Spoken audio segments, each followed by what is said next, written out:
Bonjour à tous, bienvenue dans une nouvelle vidéo. Aujourd'hui, je vais présenter un exercice d'algèbre de niveau environ groupe D. Donc, l'énoncé est le suivant. On prend P un polynôme unitaire de degré n strictement supérieur à 0. Et il faut montrer qu'il existe Q et R des polynômes qui sont aussi unitaires de degré n, mais cette fois qui ont chacun n racines réelles distinctes, et telles que P soit la moyenne de Q et de R, c'est-à-dire P égale Q plus R sur 2. Donc, je vous laisse mettre la vidéo en pause et essayer de réfléchir à l'exercice. Alors, une indication, essayez d'utiliser le théorème d'interpolation de Lagrange pour construire les polynômes Q et R. Alors, on va passer à la solution de l'exercice. Donc, l'idée, c'est que si je trouve Q, et ben R il va forcément être égal à 2P moins Q. Donc, en vérité, il faut seulement trouver un seul polynôme Q. Donc, le polynôme Q, il sera unitaire de degré n, et on voudra que Q, il ait n racines réelles distinctes, et que 2P moins Q ait n racines réelles distinctes. Et si Q est unitaire de degré n, comme P est aussi unitaire de degré n, 2P moins Q sera aussi unitaire de degré n. Et donc Q et 2P moins Q satisferont bien les hypothèses de l'énoncé. Donc maintenant la question c'est comment est-ce qu'on va faire pour construire un polynôme qui ait n racines réelles distinctes, sachant qu'on doit avoir Q et 2P moins Q qui doivent vérifier cela. L'idée est la suivante, un polynôme va avoir n racines réelles distinctes si en quelque sorte il oscille trop. Donc bon, ça c'est une dépiction un peu schématique de qu'est-ce qui se passe. J'ai mon polynôme et le polynôme va être positif, négatif, plein de fois. Et si le polynôme fait ça, en fait, il va avoir plein de racines réelles. Donc qu'est-ce qu'on va faire? On va vouloir que notre polynôme Q et que les polynômes Q et 2P moins Q changent suffisamment de fois de signe. Donc ici j'ai mis des points rouges. Donc si par exemple le polynôme Q est égal passe par tous les points rouges, eh bien en fait il va forcément changer de signe entre chaque point rouge. Donc entre le premier point rouge qui est positif, entre le deuxième point rouge qui est négatif, il va avoir une racine réelle. Entre ce deuxième point rouge négatif et le troisième point rouge qui est positif, il va avoir à nouveau une racine réelle, etc. Donc qu'est-ce qu'on va faire?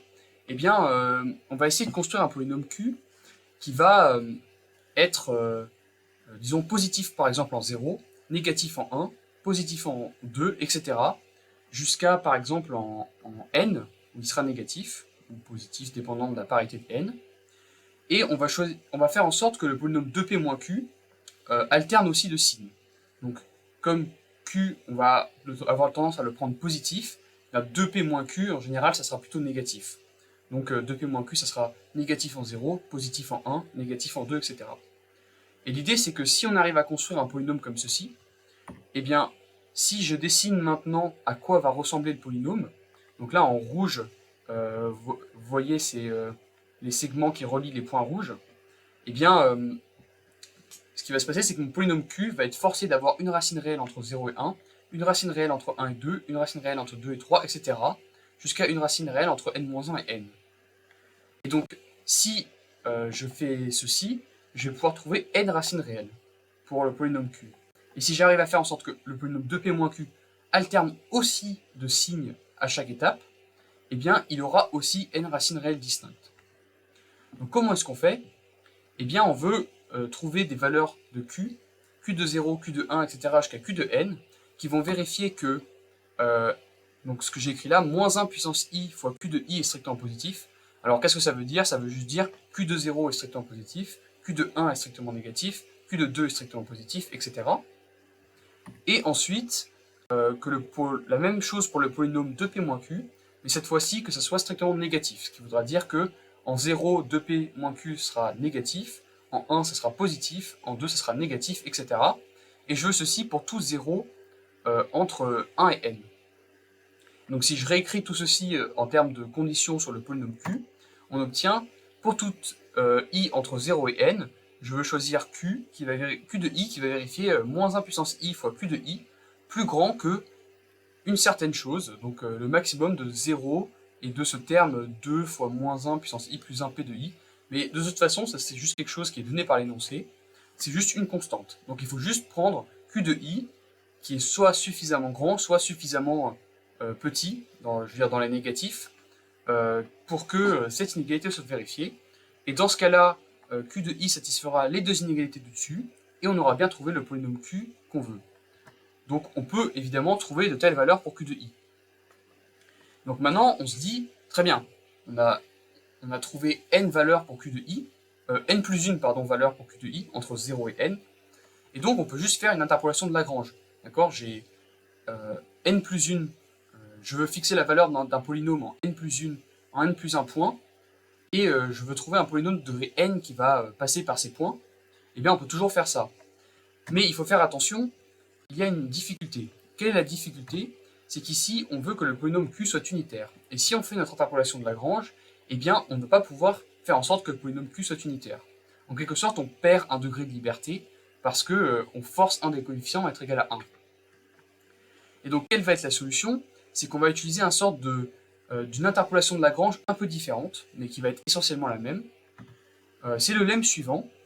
Donc le lemme dit, si je prends x1, xn dans R, donc attention, ici on a n points et non pas n plus 1, qui sont 2 à 2 distincts, et A1 jusqu'à AN, alors ça devrait être appartenant à R, eh bien il existe un unique polynôme Q dans R crochet X, unitaire de degré n, et tel que Q de xi soit égal à AI pour tout i entre 1 et n. Donc c'est comme le théorème d'interpolation de Lagrange, la seule différence, c'est que cette fois-ci, on trouve un polynôme unitaire, mais que du coup, on peut seulement fixer la valeur du polynôme Q en n points. Donc on va juste passer rapidement la démonstration de ce lemme. Donc l'idée c'est de dire la chose suivante. Le polynôme q de x, on va l'écrire comme x puissance n, plus un certain polynôme q tilde de x. Comme q est unitaire, le polynôme q tilde sera de degré strictement inférieur à n. Ensuite, pour tout i, q tilde de xi, eh ben, on veut que ce soit égal à q de xi moins xi puissance n. Et q de xi, ben, le lemme nous dit que ça doit être égal à ai. Donc, q tilde de xi, on veut que ce soit égal à ai moins xi puissance n. Mais là, maintenant, on peut faire une vraie interpolation de Lagrange sur le polynôme q tilde. Le polynôme q tilde, il est de degré au plus n-1, et on veut sa valeur en n points. D'accord? En chaque xi, on fixe q tilde de xi qui vaut ai moins xi puissance n. Donc là, on peut trouver le polynôme q tilde par une vraie interpolation de Lagrange, et ensuite on pose q de x est égal à x puissance n plus q tilde de x. Donc maintenant, je reprends ce qu'on voulait montrer, la stratégie de preuve qu'on avait précédemment, où on voulait fixer la valeur de q en n plus 1 point. Et maintenant, je vais juste remplacer que maintenant, on peut seulement fixer la valeur de q en n points, donc q de 1, q de 2, etc. jusqu'à q de n, donc tous les i sont entre 1 et n cette fois-ci, au lieu de entre 0 et n. Alors, vous remarquerez peut-être qu'il y a des i qui sont transformés en i-1. Bon, ça, c'est juste une convention de signe pour les dessins qui vont venir après, parce que j'ai envie que mon q de 1 soit positif. Si on fait tout avec q de 1 négatif, c'est exactement la même chose. Alors on peut se dire, maintenant, le problème c'est que j'ai fixé la valeur de q en n points, et la valeur de 2p moins q en ces n points aussi, mais si je fixe seulement la valeur en n points, ça va seulement me donner n-1 racine pour le polynôme q. Et en fait ça va suffire, pourquoi? Alors, l'idée c'est la suivante, donc je vais traiter selon la parité de n. Si n est pair, notre polynôme va ressembler à ceci. Donc q de 1 ça sera positif, q de 2 ça sera négatif, q de 3 ça sera positif, etc. Et q de n sera négatif. Le fait que q de n soit négatif, c'est parce que n est pair. Et 2p moins q, ça sera la même chose, mais au lieu de commencer à positif, ça commencera à négatif et ça se terminera par positif.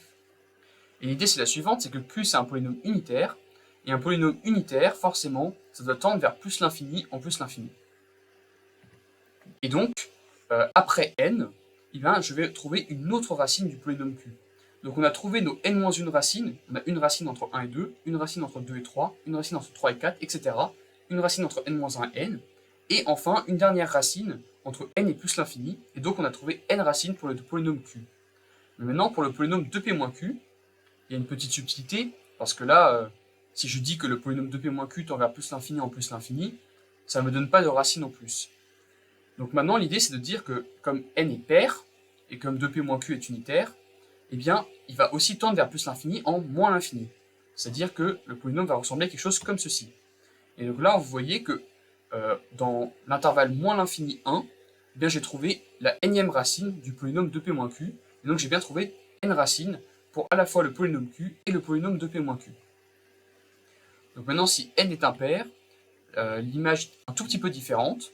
parce que cette fois, le polynôme q va être positif en n, et le polynôme 2p-q va être négatif en n, mais on peut faire le même type d'argument. Le polynôme 2p-q va être unitaire de degré n, donc il tend vers plus l'infini en plus l'infini, et le polynôme q va être unitaire de degré n impair, donc il va tendre vers moins l'infini en moins l'infini, et l'image va ressembler à quelque chose comme ceci. Et vous voyez que dans l'intervalle n plus l'infini, on a trouvé la nème racine de notre polynôme 2p-q, et dans l'intervalle moins l'infini 1, on a trouvé la nème racine de notre polynôme q. Donc dans les deux cas, le polynôme q et le polynôme 2p-q sont tous les deux unitaires, enfin tous les deux scindés à racine simple.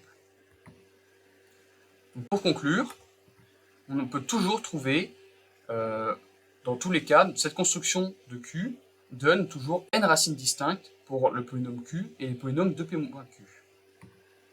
Et donc, q et 2p-q sont unitaires de degré n et sont scindés avec n racines réelles distinctes. Et donc, ils satisfont les conditions d'énoncé. Voilà. Donc j'espère que vous avez aimé cet exercice, et c'est la fin de la vidéo.